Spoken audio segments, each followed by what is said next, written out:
Hello, everybody. This is Beef and the Deuce podcast on YouTube and Twitter X. Check us out on Beef and the Deuce podcast on X. We're going to talk about some football, as we always do, the playoff games, 4 playoff games, and especially the Ohio State game. Beef, aside from your fantasy disasters, what's going on? It smells like roses this week. Yeah. Smells like Pasadena. Yeah. Who would have thunk it? About damn time. Mm-hmm. Well, let's just start off with Indiana. Indiana and Notre Dame. Not a lot to say other than mistakes again plagued Indiana.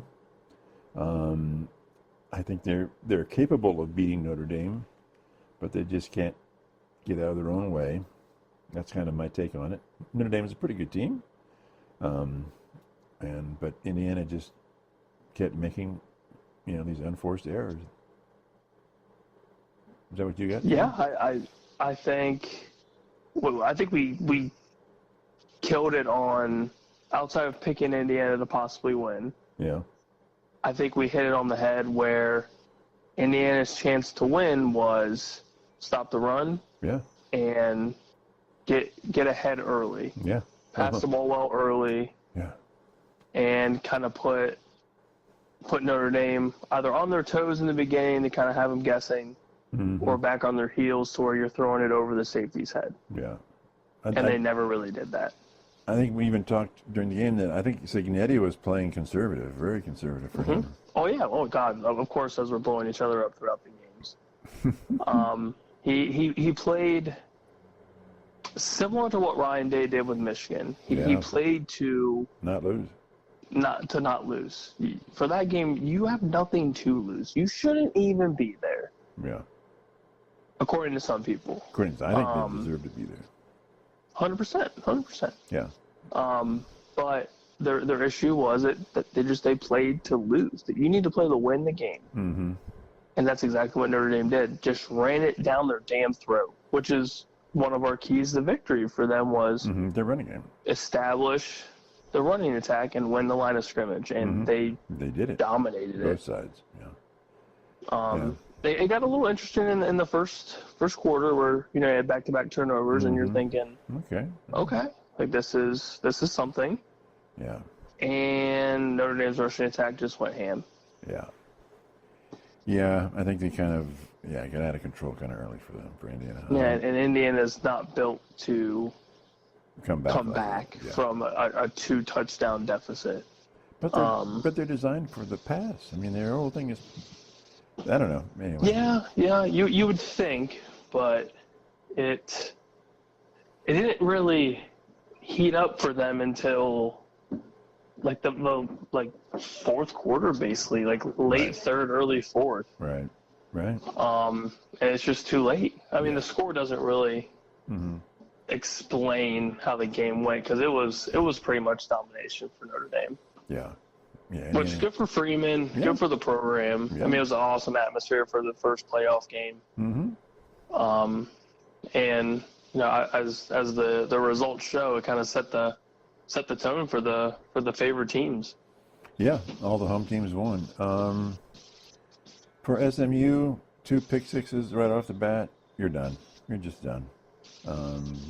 You're not going to beat Penn State at that point. Penn State is a better team than their normally good team. So they've got some chances because they're going to play Boise now coming up. So they can move on. And I think Penn State is, again, they've always been a good team. They've always been that 10-2 team, whatever. But I think they've stepped it up a little bit to the point where they can just sort of dominate somebody. Yeah, I mean, they were fortunate enough to have, again, those pick sixes were massive. Yeah. And I just don't think SMU was ready at all. Could really SMU run on Penn State? No. And I think going from the pregame with SMU's quarterback Jennings, you could tell that the cold was bothering him. Yeah. I mean, they play in Austin. Yeah. I mean, it's pretty comfortable in Austin. Yeah. And you just went into the heart of the Midwest. Yeah. Happy just freezing cold. Freezing cold, yeah.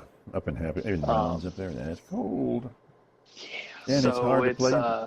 It's hard. All these teams, I mean, Notre Dame, Penn State, Texas, Ohio State, they really don't much lose at home. They just don't. And they didn't. yeah. I mean, they lost every aspect of that game Yeah. early. Penn State ran the ball down their throat. Yeah. Drew Aller played a pretty spot-on game. Yeah. Yeah. And James Franklin, to his credit, coached a hell of a game. Yep. Yep. And they have this mentality of, like it's basically Penn State against the world, just like how it's Ohio against the world. Mm-hmm. Yeah. Nobody really believes in James Franklin, and rightfully so. He hasn't done much. Right. Now he finally has a decent win under his belt going into the matchup with Boise State. Yeah. Yep. So good for Penn State. Clemson and Texas. Clemson just could not run the ball. And to me, that's the game right there. Yeah. Rushing attack was bad, so it was just on the quarterback. Yes, it was very much on a not as much pass-heavy offense. It's more of a balanced offense for Clemson. Mm-hmm. But they kept it close. They truly kept it close going into the fourth. They did. They could keep it with a one score. And Klubnik can only do so much. Right. And I thought for the lack of rushing attack, he played a good game. Yeah, well, he had to. Yeah. Yeah, all in all, you played Texas down to the last 6 minutes. Yep.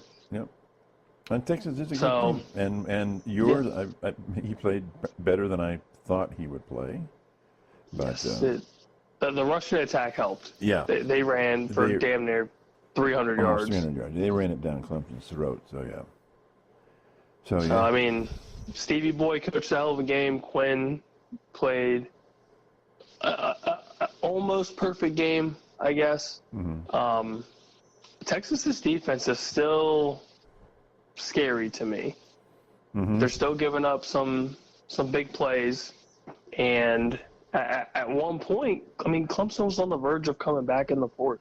That's not what you want against a team like Oregon or Ohio State when you play them in the Final Four. Yeah. That's not what you want. Yeah, especially when you're on the road at Texas. Mm-hmm. Yeah. Now, fortunately for them, I believe in that bracket they would get to play in the Cotton Bowl. So they'd be playing in Arlington. Oh, really? Yeah. If they went against Arizona State. Arizona State, yeah. Okay, well, that's a home turf. Yeah.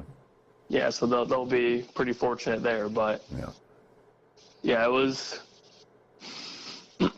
not ideal for them. But they won. You still won the game. And moving on. It is what it is. Yep. And I don't know what team showed up on Saturday at Ohio Stadium, but go Bucks! What the hell? I almost want to fire Ryan Day because you gave us shit the game for the game, and then you just come out and just put on this offensive display. Yeah. And made this game an immediate bloodbath. Mm-hmm. Like, what the hell, man? Like, what happened? Where was this intensity for Michigan? Yeah. And they would just go off and just beat the brakes off of Tennessee. Like they stole your lunch money. Yeah, they took them out behind we can find some more cliches like they took them behind the woodshed, but they really just spanked the crap out of Tennessee. That was Tennessee never had a chance. No.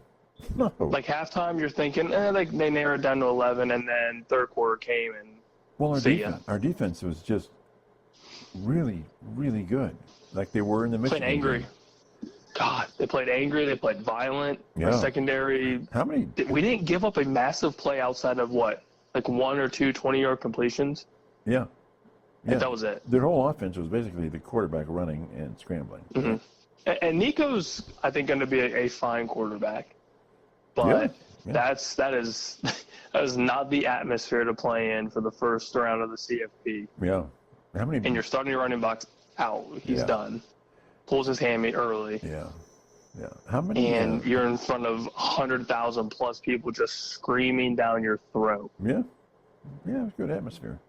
What I don't understand is commentators were like, well, look at all the Tennessee fans in the stands. But I'm sure, since this is a playoff game, that Tennessee got many thousands, tens of thousands of tickets. 100% they did. So I'm like, why is this such a surprise? They get the tickets and they're going to sell them, and they're going to. Of course, which is it's a fine. 5-hour drive. It's a very easy drive. Yeah. So anyway, just a little side note, but I'm like, that's no surprise. They're going to get probably 30, 40,000 tickets, right? And they're going to sell them. Mm-hmm. So what's good for them? Yeah, I just like, where was this team? I was just dumbfounded by it against the Michigan game.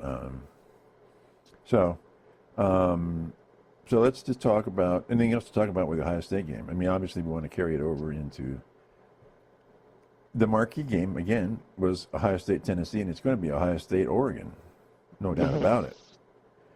I mean, who thinks that Penn State can't beat Boise? No disrespect to Boise, but they should handle Boise. Texas should pretty well handle Arizona State, right? Mm-hmm. And now Notre Dame, Georgia could be very interesting without having that quarterback back. But again, it's Oregon, OSU, marquee game. Boy, I don't know. I guess now, apparently the odds have it, Bucks are up by 1.5. Does that just mean it's a tie? Mm-hmm. Basically. It'll be a coin toss by the time the game gets a little bit closer to, obviously, the New Year's Day. Do you think they'll give it a little more space, like 3 points or something, or just keep it that close? Nah, I think 1.5's fair, because look how close game one was. Yeah. I mean, we were a second away from kicking a possible game-time field goal. Although with our kicker. Yeah, please. That's scary. How can we have such a... Anyway, I don't get into that. Anything else on the Ohio State game? Let's just hope that we can translate this offense to the Oregon game. Yeah. I mean, we obviously played pretty well in the Rose Bowl. Mm-hmm. So that and we travel well. OSU fans travel very, very well, so that's going to be helpful. Yeah. But yeah, I'm hoping we didn't burn all the juice. Yeah. On this game. Yeah. But it seems like Ryan Day's got that Georgia look in his eye. Yeah. And Chip is pulling out everything that he has in his bag, which is what we need. And it sounds like there was a very, very uncomfortable meeting post-Michigan game. Yeah, I think there was, yeah. To the point where it was, obviously, the Ryan Day and Chip Kelly are buddies. Mm-hmm. And it sounded like to me, from what Game Day was saying, when Ryan Day was, doing his thing, that they ripped into Chip.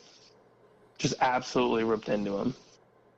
And ripped into everybody, basically. And from what, at least for me, that's what a head coach should do. At the end of the day, this loss falls on you. Yeah. But also, as a head coach, you have every right to rip into your coaching staff, and he did. Well, why can't he? And why can't he, in the middle of that game, say, "Let's change it up here. Let's do this." He's an offensive coach, so why can't he tell him to change the strategy? Mm-hmm. Did he not allow? That's kind of my only question for it. That was my only question for it, was you could have changed something. Yeah. But anyway, so. But I mean, at least he took ownership of it and obviously fixed it for that game. Let's see if this next game, if it's the same thing, if they learn from their mistakes, continue this, against the world mentality, which is phenomenal, and just play angry. Yeah. Like, just play absolutely angry. I mean, look at the rushing attack. Yeah. We ran it down their damn throat. Nobody could stop Travion. Yeah. Will Howard had one of his best games of the season. Yeah. And even that interception. I mean, they were throwing the ball downfield, making long passes. I'm like, okay, it's an interception, but you're trying, and you're. Yeah. I will never fault a quarterback for being aggressive downfield and you throw a pick. Yeah. So I'm not. Now, if you're doing it, Jameis Winston style, you're just chucking it, then that's an issue. Yeah. Yeah. But if Tennessee's playing the single high man coverage, and you're just feeding Jeremiah Smith, I appreciate you, because that dude is just a stud. That last pass he made to Smith, the touchdown, was beautiful. Beautiful. And that's all you have to do. Just feed the man the ball. Yeah. But look what happens. Don't you think Howard still tends to underthrow a little bit? And I feel like that's normal for most, if not all quarterbacks. You're gonna have a couple throws you want back. Well, but no, he made even the touchdown and some other passes. They were completed and they were great, but our guy had to hold up a little bit and wait for the ball, and it got But that last one he threw was just a thing of beauty. Just yes, he had the majority of his passes that were just in the pocket, in stride. I almost feel bad for Tennessee at that point, but like that, you had no chance. No chance. It might have been one of his better passing performances, if not the best of the season. Yep. He looked comfortable. He looked angry. He looked like ready. I'm ready to do this. I'm ready to push it down the field. Yep, he looked like a leader. He looked like a leader of that offense, of that team. So, and go ahead. That defense obviously just looked phenomenal. Yeah. Quarterback pressure is up the ass. How many deflections at the Lennox Juniors? Would it be 5? Oh, there was a ton. And that guy's tall. Their quarterback is 6'6". Yeah, dude, 6'6", massive, absolutely massive. You should not get. Anyway, yeah, that was like, what's going on with that one? But anyway. But that was probably one of the better overall team performances we've had all season. So let me ask you another question, and you would know better than me. It looked like even when Ohio State was going to run, or they were doing play action, the way they were getting the ball and faking it behind the line, and they're doing a lot of twisting and stuff. I don't recall seeing that much of that. But it was like they're really adding. It seemed like they were adding a lot more confusion potentially to the Tennessee backers, because like, who has the ball at this point? Because you get somebody in motion, they just cross the quarterback, and then it's hike the ball and then fake to somebody, and then you swing around real fast. That was have we seen that much of that this year?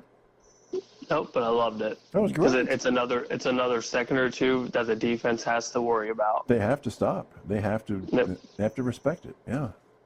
Which in turn gives you those crossing routes that you got to see from Emeka, from Jeremiah, even Tate, Carnell Tate at the end of the game. Yeah. It's beautiful. It's perfect. And then I love the kind of the expansion of the run game, the little halfback outs. The little 5-6 yard, here you go, dump off and go. I love those. Yeah. Love them. Yeah. It's basically a run. But it wasn't it's basically a run. It wasn't like they were throwing all the way to the sidelines either. It was like they were shorter out passes, right? Yep. You're getting Junkins and Henderson out in open space, which is what you want. Yeah. Yeah. You've got a bowling ball in Quinshawn, and you've got just whatever you want in Travion. Yeah, he's gonna make the first guy miss, so that's 5-6 yards, right? I love them in space. Obviously, deep ball passing was great. Yep. Deep crossing routes, short crossing routes that's our bread and butter. And then at the end, Howard ran the ball to kill the clock, and eventually, game's done. So okay, but then let's project this to Oregon, which is a very fast defense, and I think that was one of their keys to victory. Was they have a extremely fast defense, ability to respond. Can we do the same thing against Oregon? I think the game plan should be very similar. So, obviously establishing the run's massive for us because the play action, all the fakes, like you said, the 1 to 2 second little, twists in the backfield. Mm-hmm. That means everything for the receivers. That gives you another second or two to beat your man. Yeah. To beat whatever coverage is out there. And I don't think there's anybody in the country that can stop Jeremiah one-on-one. Yeah. I don't think there's almost any. I think Emeka can beat almost anybody in the secondary. Yeah, yeah. So that will be key for us, is to find a way to force Oregon to man up, and then basically abuse that secondary in the way that we did against Tennessee. Mm-hmm. Just force them to man up, because if they're going to play zone all day, then you're just going to run the damn ball all day. Mm-hmm. So you have to figure out a way to limit one or the other. Yep. That's going to be Oregon's problem, which, I mean, again, we put up 30 points against them, and that's typically that wins you most football games. Yes, it does. Yes, it does. So, yeah, I think similar game plan, if not the exact same, would be perfect. Turnoverless football is always nice. And then defense-wise, just play as aggressive as we did. Don't play conservative. That's kind of what killed us at the end of the Michigan game. Missed tackles obviously doesn't help. But play aggressive. But their quarterback is a genuine running threat, though. They have to account for him. Yep. So similar to what we did. I mean, JTT played spy a couple times during that Tennessee game, which, I mean, Dylan Gabriel's probably going to run for a first down or two, which is expected. Yeah. Our issue is limiting the broken down plays, limiting him in space, and giving our secondary a chance to force a turnover. Broken down play is what kills us. Yep. Every time is our secondary basically, looking around and say, like, where the hell do we need to go? Right. And that's when Dylan's killer. I think that's where Tennessee's quarterback, who is extremely fast and quick, got impressed by that. He could just cut on you and get 10, 12 yards. Yeah, so. I mean, for the limitations that he had with not really much of a rushing attack, and our front seven just completely destroying the line of scrimmage. I mean, he ran the ball pretty efficiently and did what he could to try his best to keep the game close. But I mean, OSU was just a better team at the end of the day. But again, I think Nico's going to be fine. But yeah, I think to limit Oregon, you need to keep Dylan in the pocket and have him beat you from the pocket. So for Ohio State's offense, is it going to be like with Smith and our wideouts? Is it just we're going to throw 50-50 balls in the air? I wouldn't say the whole time. Well, no, but I would say at the very least you test it early. Make Oregon aware of, like, this is a thing. Even if they're already aware of it, proving it is one thing. You can say all day, like, okay, you need to watch this, but then actually trying to deal with Jeremiah Smith on one-on-one. Yeah, good luck, man, because it's not even 50-50. It's more like 80-20. Yeah, but even when they throw, like, slants across the middle just to him, he can take the ball and run with it. Oh, he's one of the best route runners in the country. And then after the catch? Him and Emeka. Yeah, they can give yards after the catch. Impressive. Yep. I mean, Oregon's going to have to try to find a way to limit the offense to a one-dimensional type offense. That's going to be the key for them. Yeah. Do you think they can get the rush on Howard with our front five, who played pretty good? I think Tennessee's defense overall, like, statistically, is better than Oregon's. And really? We obliterated Tennessee. Yeah, that's true. Okay. So, I mean, if you look at it statistically speaking, I believe, don't quote me on it, but I think stats-wise, Tennessee was better. Not saying Oregon's isn't actually better, but... Well, they're pretty good. Yeah, Oregon's defense is pretty solid. Yeah. But I think pass rush-wise, Tennessee's better. Secondary, I think Oregon's a little bit better. Yep. Yep. So, yeah, I mean, Oregon will have to somehow pressure our O-line. And our offensive line played a hell of a game. They didn't give up a sack. Yeah, I was impressed. Which is very, very impressive. Even with Fryer being hurt early on in the game, wrapped up that ankle, he was good to go. But, yeah, I mean, Howard had plenty of time in the pocket. We didn't really have any, massive plays that got blown up in the backfield too often. A couple, less than 1 yard or no gain runs, which is typical. But no massive, 10-yard sacks, 8-yard sacks. Will Howard's uncomfortable in the backfield, none of that, which was great. So we have to keep that up, and just if it's not broke, don't fix it at the end of the day. Yep. Whatever was working, keep doing it. And if it doesn't work, then scrap it. But until then, stick with what's working. And right now, I hate that we have to wait a whole another week and a half, 2 weeks. I hate that, but I mean, Oregon hasn't played in it forever, so that's going to benefit us a little bit too. Yeah. They're going to have to get warmed up a little bit, and we've already played a massive game going into this, so I think that benefits us big time. Mm-hmm. Yep. Very good. So now I want to just sound off on this whole Alabama thing, which I think is ridiculous. Alabama lost to Tennessee, which Ohio State just demolished, right? They lost to Tennessee. They lost embarrassingly to Oklahoma and embarrassingly to Vanderbilt. There are 3 losses, all of them in their conference. They were number 6 rated in their conference. They just did not deserve to get in. Sorry. I don't know what else to tell you. I don't know. You got to preach to your boy Rich Eisen. Rich Eisen's all sorts of butthurt about this. Yeah. And then, and I'm consistent. Okay, if OSU was 9-3 in regular season, I don't think they deserve to get in. I don't think they get in. Well, right. I don't think they get in at 9-3. I don't think a 9-3 team should get in. No. And when you brought this up, the first thing I thought of was you didn't play for your conference championship. Well, yeah. Your losses are terrible. Terrible. And in case anybody forgot, Alabama looked like complete ass against Oklahoma. That is a terrible Oklahoma team, and you got embarrassed. Yeah, they scored what? You didn't score a touchdown. Right. Yeah, that's just the. And again, I would say that if they had beaten Oklahoma, then I would say they have a case to get in at 10-2. Yeah, they have something. Not we didn't score a touchdown, but hey, you guys should let us get into the CFP. No, because and Indiana deserves at 11-1 to be in. Their loss was to a number 2 ranked Ohio State, and they had a great year, 11-1. An 11-1 team gets over a 9-3 team. I don't care. And the loss was away at the shoe. Yeah. One of the hardest places to play in the country. Yeah. So yeah, I don't think, and I think they had the capability of beating Notre Dame. They just didn't do it.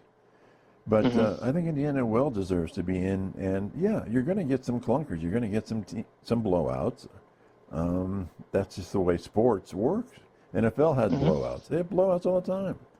And college baseball has blowouts. Everybody has blowouts. But Indiana deserved to be in, and I think SMU fought their way in. They don't have as good of a case as Indiana, but I think they deserve to be in. Yeah, I mean, they played in their conference championship, so you can't fault them for that. Lost by what, 1 point? And they lost by a field goal. The last-second field goal. Yeah, so good for them. And if you're going to play better football, just play better football. Yeah, if you want to get into the CFP that bad, you should have probably beat one of those 3 teams that you lost to. Yeah. It's pretty darn simple. It's as simple as that, man. And SMU is the same thing. If you wanted a better seed, you should have beat Clemson in the conference championship. Yeah. It's as simple as that. OSU is the same thing. We should have beat Michigan to play in the Big Ten championship game, but we didn't. Right. So we're settling with the first round. Yeah. It's very simple. Rich Eisen is just a jackass. He drives me nuts. Yeah, but just because somebody, they could have played better than that team. Well, anybody could have played better than any team on any given day. Look how poorly OSU played against Michigan. Yeah, and then we just come out and beat a team that's better than Michigan. Yeah. That argument just doesn't hold water to me. Sure, somebody can play better. I mean, what about a 9-3 Illinois or a 9-3 Syracuse or a 10-2 Miami? Why not them? Yeah, a 10-2 Miami team would have been interesting in the CFP. I want to say maybe it was Joel Klatt that mentioned something along those lines of, just intriguing teams that if they were in. 100% Miami would be intriguing because you get to watch Cam Ward.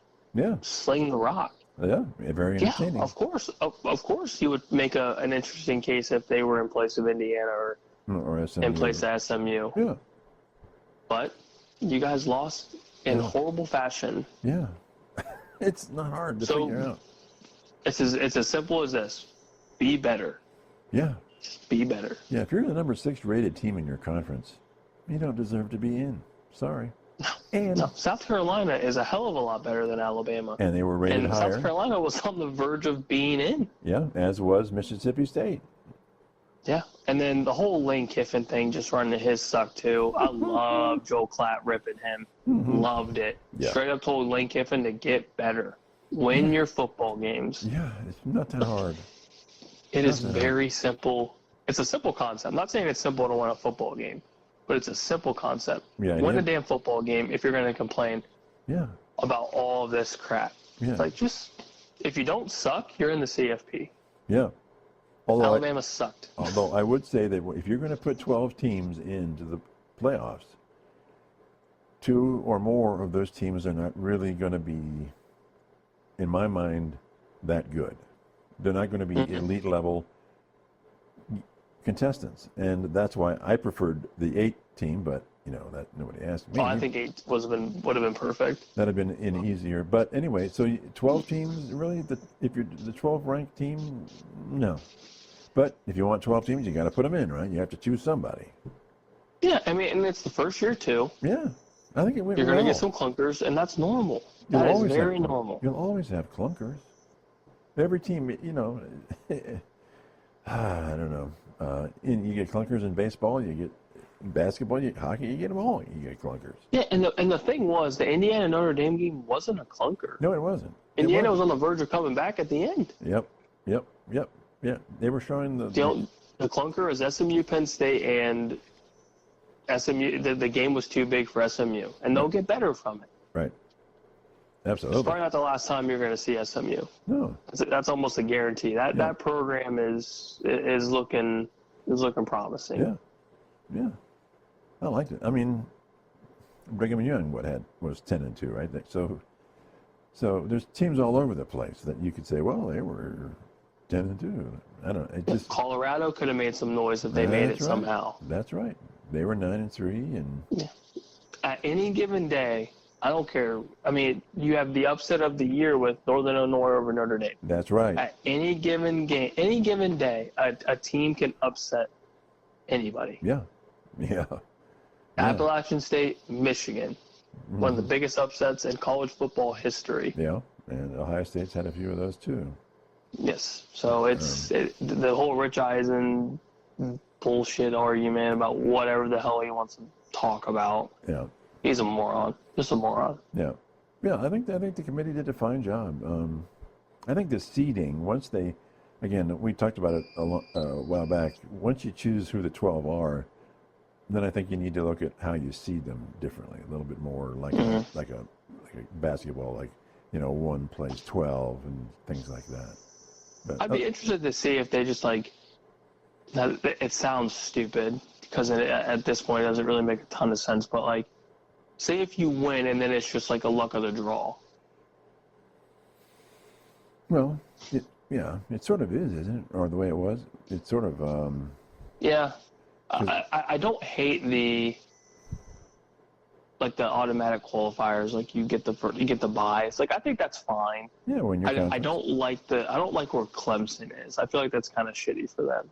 You won your conference, but you're the 12th seed and you're the away team. I feel like maybe that gets changed a little bit so they get a home game if they win their conference to make it fair.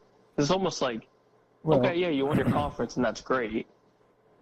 But then you'd have to have kicked out. Then how do you kick out Boise or Arizona State? Then you got to kick out because you're only going to get 4 in, right?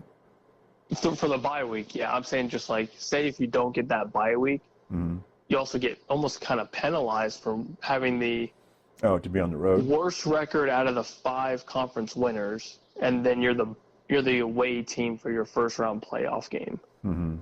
Yeah, I feel that would have to somehow be reversed, to at least be okay, here, this is, you benefited from playing in your conference championship game and winning. Here's a first round home game for the playoff. Yeah. If that makes any sense. I feel like there would need to be, at least for me, that change would be a little bit more beneficial because at least you get some sort of benefit. Because Clemson kind of got screwed and like, oh, hey, by the way, you get to play Texas in Austin. So would you have bumped out Notre Dame as a home team? I would have. My quick thought would have been just put them at the 5 seed because they're a conference winner, mm-hmm. and then everyone just kind of gets moved down a seeding. If that makes any sense. So like Indiana would have been or SMU would have been a 12. Okay. Indiana's 11, something like that. Right. Because I mean, there was no benefit for Clemson to kind of win that game because either way they're going to get screwed. Yeah. I mean, they get it, and I get that. Mm-hmm. But you're the away team against Texas. Like, cool, man, thanks. Penn State just got SMU and just wiped the floor with them. Yeah. I mean, like, that's kind of how I would see it from the first year of the first round. But let's look at it from, you had Notre Dame, Penn State, Ohio State, and Texas. All very, very good teams. I mean, you couldn't ask for 4 better locations to play a football game, right? Oh, no, absolutely. I mean, the atmosphere for all of those games was great. I mean, Texas was bumping. Obviously, Penn State was going nuts. Ohio State was off the chart. Oh, the shoe was unbelievable. And then obviously South Bend is wild. Yeah. And clearly it would seem that just from the results that those teams were the better teams, right? So they're... Oh, yeah, absolutely. So is it wrong to make Clemson... I get what you're saying, but I don't know how else to go about it other than giving, I guess, automatic 5 seed, I guess, right? That's kind of what I'm thinking. Like, they automatically get at least one of the first home game playoff matchups. Yeah. As a congratulations, you're in, you won your conference, here you go. I can see that. Yeah, that doesn't bother me then. Yeah. Okay. That's interesting. Yeah, that'd be the only thing like I would possibly change. Like I don't obviously I thought the first round was enjoyable. I mean, hell, I'm watching football. Mm-hmm. Right. And it's obviously me being a massive March Madness lover, I love seeing bracket play. Yeah. But yeah, if I'm nitpicking, that's what I would do. At least benefit the last conference championship winner with the home playoff game. Mm-hmm. So in the bowl games, doesn't Alabama play Michigan? I think they do. I never thought I'd root for Michigan. But at this rate, yeah, geez, go Big Ten. I want them to kick Alabama's butt. And I think they for can real do it. at this rate. Because they're just going to mouth off. Just shut up. Yeah, I'll be interested to see how the matchup works, and obviously who plays is a big thing too. Yeah. Okay, let's look forward. Give me your take on so we were in our picks. We were basically 2 for 2, right? Yeah. Mm-hmm. No, we're so bad. Okay, so let's pick the other ones. Okay, Penn State, Boise. I think it's going to be Penn State. Yeah, I think it's Penn State all the way. I think it's going to be Texas over Arizona State. I think so too. Notre Dame can beat Georgia. That one I really don't know. What do you think? I've got the Irish. Okay, well, based on what? Because Beck isn't playing, or? I think Beck not playing is big. And I was impressed with what I saw from the rushing attack for Notre Dame. Mm-hmm. And Georgia's defense hasn't been the greatest all season. Right. And not having your starting quarterback in arguably the biggest game of your season is scary. It's big, yeah. So you're going Notre Dame. Okay. Yep, I'm going to go. Kirby. I think Notre Dame may be favored right now. Really? Kirby's. I think so. I hate to say this because it's a pun, but Kirby is a smart guy, and he figures these things out pretty well, though. Don't you think? Oh, yeah, absolutely. But the hardest thing for me to trust is obviously you don't have Beck, so your passing attack is limited. Limited, yes. But you also haven't had a rushing attack the majority of the season. So where is your offense coming from? Yep. And Notre Dame's defense is one of the best in the nation. Yeah. So that's the hard part for me to try to trust in Georgia. Can Georgia shut down Notre Dame's running game, though? Ooh. I don't think so. Because you don't think so? But if Georgia can shut down their running game, then it's a Yeah, and then you have to hope Riley Leonard is an absolute turd. And that's the hard part because he is known to turn the ball over and be wildly inefficient. Yeah. So that if Georgia can do that, then that game gets ugly very fast. Yeah, and interesting. That's out of the games, I could see that being the lowest scoring game of the week. Yeah. Okay, OSU, Oregon. Go Buckeyes. Go Buckeyes. Is this going to be just a crazy scoring festival of 40 in the 40s or what? I hope so. I absolutely hope so. My hopes is high scoring, obviously a wild football game, especially the first day of the new year. Mm-hmm. My guess is OSU's defense prevails, limits Oregon. Yeah. Oregon doesn't get any sort of offensive rhythm going, and I think OSU comes out and takes care of business, similar to what they just did last night. See, I think it's going to be closer. Having a lot of that time off, I feel like it's so tough to gather any sort of rhythm. Yeah. I just think it's going to be closer. I think it's going to be who has the ball last. One of those one-score final drive. I like OSU by a touchdown. Okay, that's one possession. I like Buckeyes by a touchdown, probably 30 something, 17, 30, 20-ish, something around that range. So maybe 7 to 10 points. Boy, you're really limiting Oregon's offense then, aren't you? I hate the breaks. Like it was nice to see the Buckeye offense finally getting shit together in the first quarter. Yeah. It was amazing. Which was amazing. And I'm hoping that carries over. And Oregon hasn't played a football game. That would be almost a month. Yeah. It would be like a week, about 3 weeks or so. Mm-hmm. That's a lot of time. Yeah. That's a lot of time. You have no momentum going. Obviously, you just won the Big Ten. That's great. Yeah. But then you're just practicing against you're practicing against your defense for 3 weeks. Yeah. And then you're facing one of the hottest defenses in the country right now in one of the biggest stages of college football. Yeah. As a marquee game of the week. Yeah. Yeah. That's a lot. That is a lot. But also you're looking at these coaches. Dan Lanning, if anybody can do it, Dan Lanning can do it. Yeah, absolutely. Absolutely. Yeah, these Kirby and Lanning and Day and the fella from Notre Dame. Freeman. Yeah, Freeman. They're really, really good coaches, and their abilities to adapt, I think, is the key to all of them. Don't you think? Yeah, absolutely. And I'm not going to throw Dan Lanning's name in the dirt by any means. Because if anybody can kind of get that offense or just the team in general going, it's him. Yeah. But just the layoff is tough, especially the first couple possessions. If it goes cold and OSU gets off to another hot start, then Jim Knowles gets a little comfortable and the pressure starts coming a little bit more. That defense starts feeling themselves. Well, Howard gets his confidence right away. That's a lot. Okay. That is a lot to overcome, and I'm hoping. Yeah. But we saw a different Ryan Day. We saw a different Chip Kelly. Yeah. And that's what we need. We need that for 3 more games. Yeah. And if there's any team currently in the CFP that can make a hell of a lot of noise, it's Ohio State. Yeah.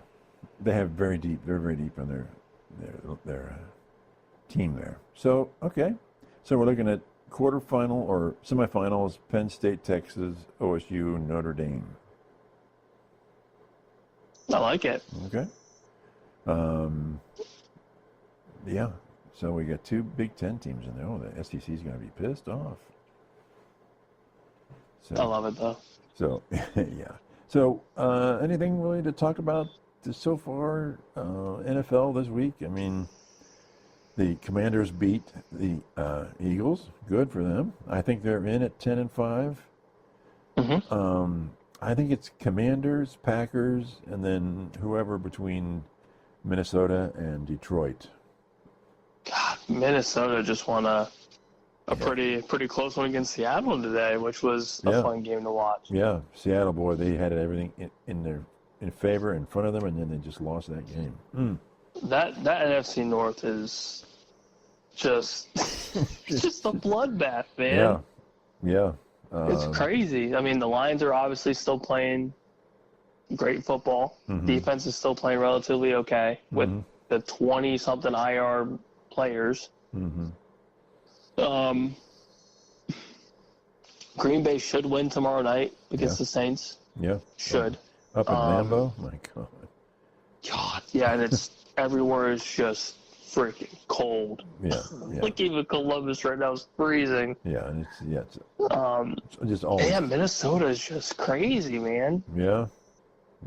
If Kevin O'Connell's not coach of the year, I don't know who is. Okay.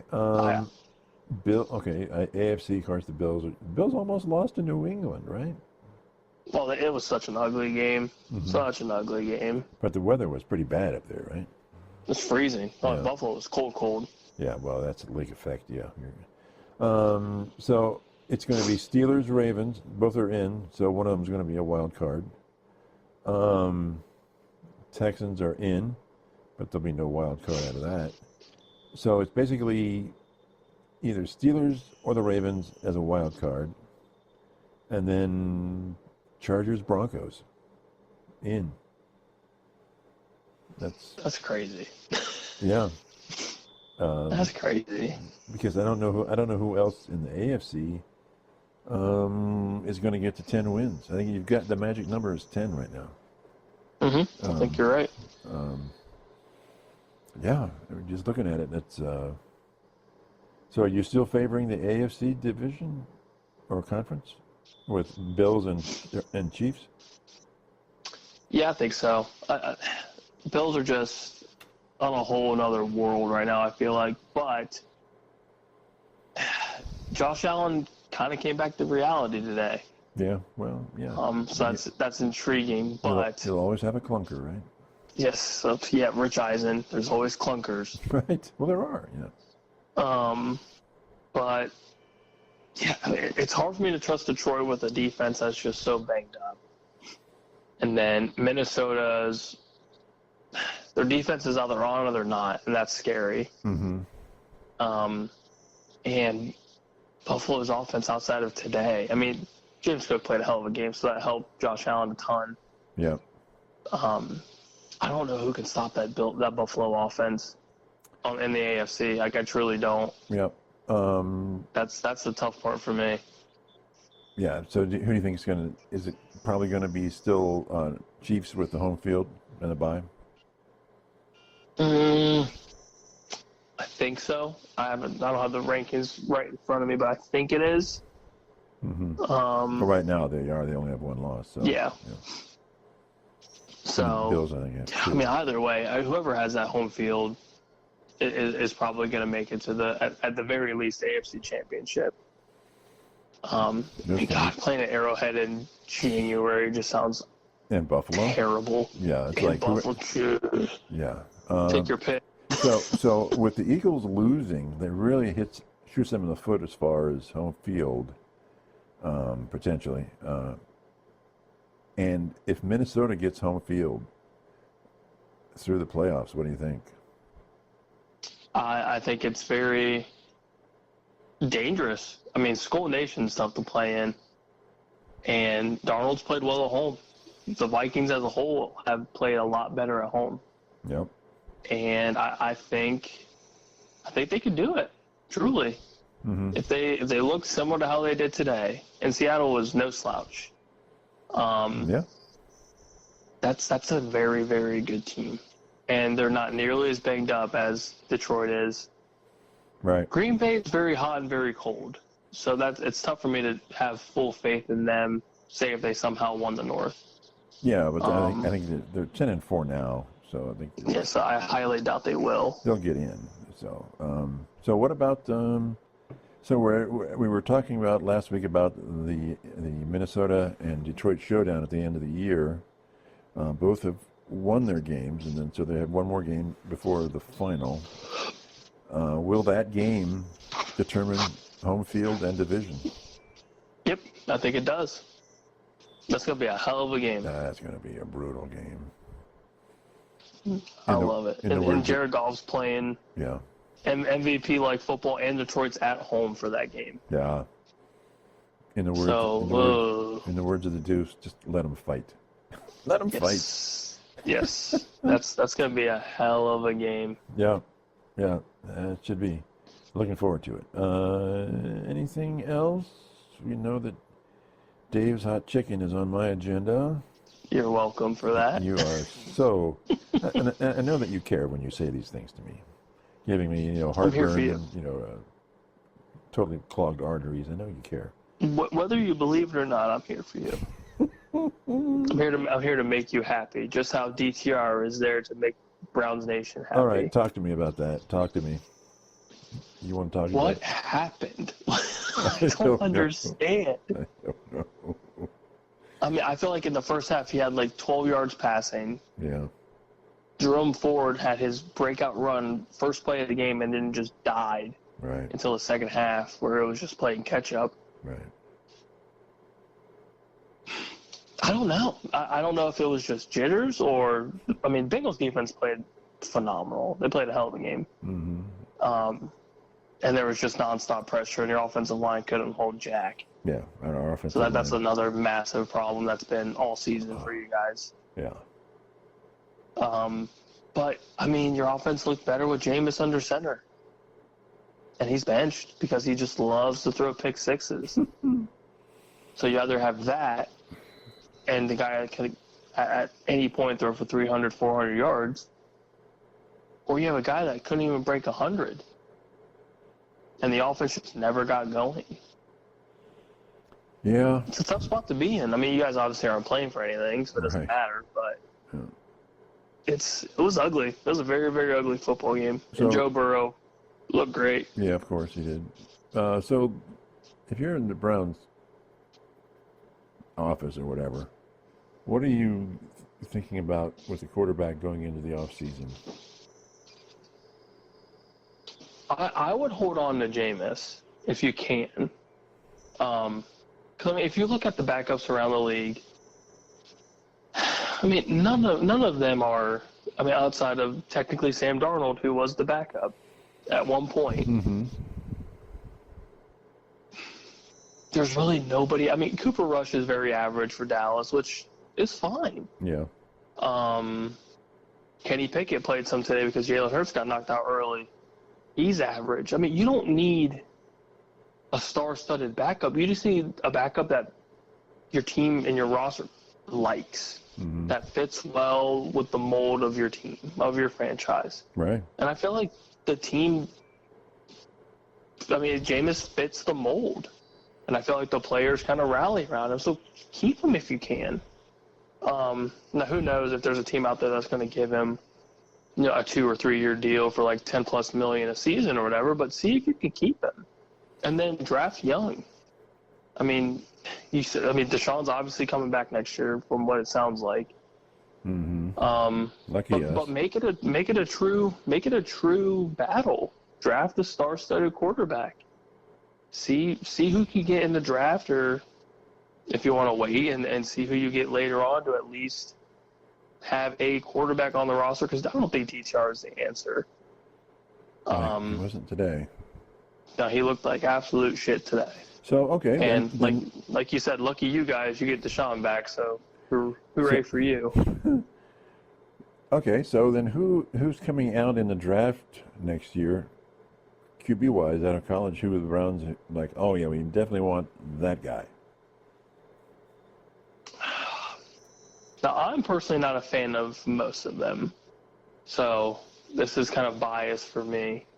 But if I'm really looking at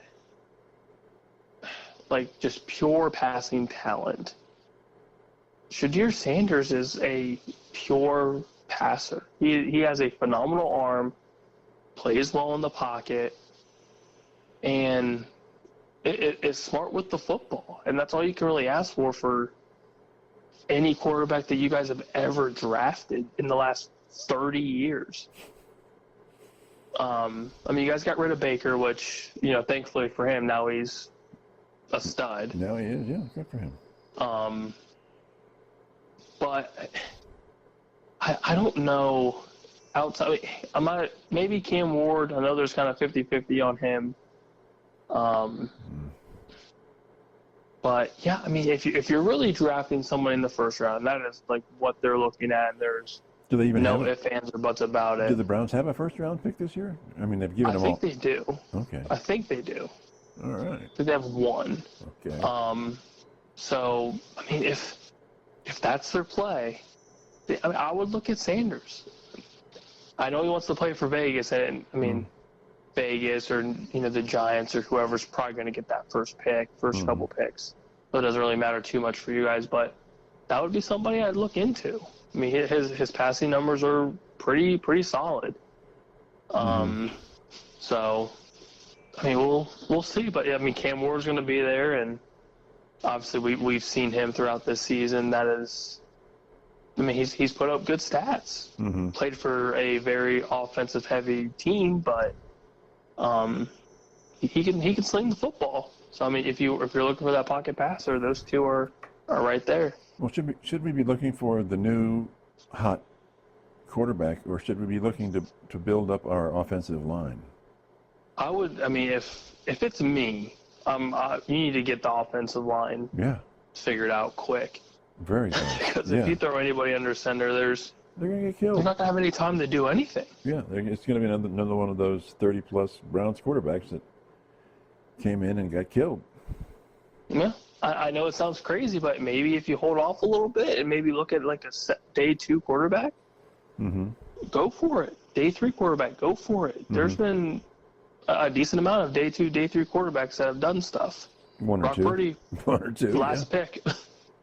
Yeah. He was the last pick in that damn draft, and he made it to a Super Bowl. You're looking at Brady. You're looking at Johnny Unitas. You're looking at Ben. The names go on and on and on. Yeah, you can just it's a so parade. I mean, there's always potential, but yeah, I would say you need to beef up that offensive line. Figure out what you want to do for your running back future, because I think Chubb is about done. Yeah. Jerome Ford's good, but I don't know if he's one that can be the man. Put the team on his back, be that guy. Yeah. I mean, look at another receiver. Jerry Jeudy's been solid. Yeah. But you need a true number 2. Yeah. So that would be interesting. And then, I mean, eventually you're going to have to start hitting that secondary for your defense too. You don't know how much longer Ward has with his concussion history. I mean, maybe you guys keep Myles Garrett, maybe you don't. Who knows? But you need edge rush. Yeah. I mean, there's a lot, but I mean, I think you guys got like nine picks, something like that. Really? So okay. I mean, you can do something. Just don't screw it up in traditional Cleveland fashion. Yes, traditional Cleveland fashion. So Again, I'm here for you. I also wanted to say, Kyle McCord. Congratulations to Kyle McCord. Number 1 rated passer in college football. Yeah. Good for him.